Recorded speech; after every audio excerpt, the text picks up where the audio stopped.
ছেলে সৌরিশ সেন, ও উত্তরপাড়া আশ্রয় স্কুলে পড়ে। ওর অটিজম স্পেকট্রামে আছে আর ও 13 বছর বয়স।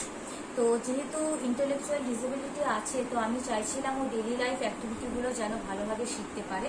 তো জামা পরা তো ও শিখে গেছে, কিন্তু আমি চাইছিলাম একটু জামাটা যাতে ভাঁজ করতে পারে, মানে আরেকটা স্কিল এগোক। তো সেই জন্য আমি চেষ্টা করেছিলাম। তো প্রথমে ও কিছুতেই জামা ভাঁজ করতে পারছিল না, বুঝতেই পারছিল না। তখন আমি একটা এরকম বোর্ড তৈরি করেছিলাম ওর সুবিধার জন্য। এই যে এইভাবে এটা ফার্স্টে ফোল্ড করবে, তারপর এখানে সেলোটেপ দিয়ে এটা আটকেছি, আবার নিচ থেকে ঠিক এইভাবে ফোল্ড করবে।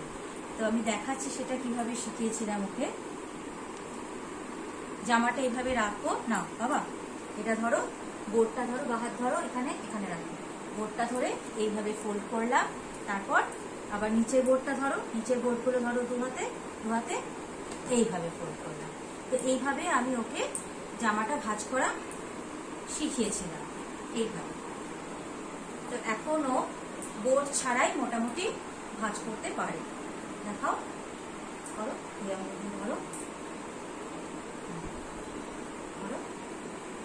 তারপর করো, good. Break Free Solutions brought to you by EI Labs and Project Discovery.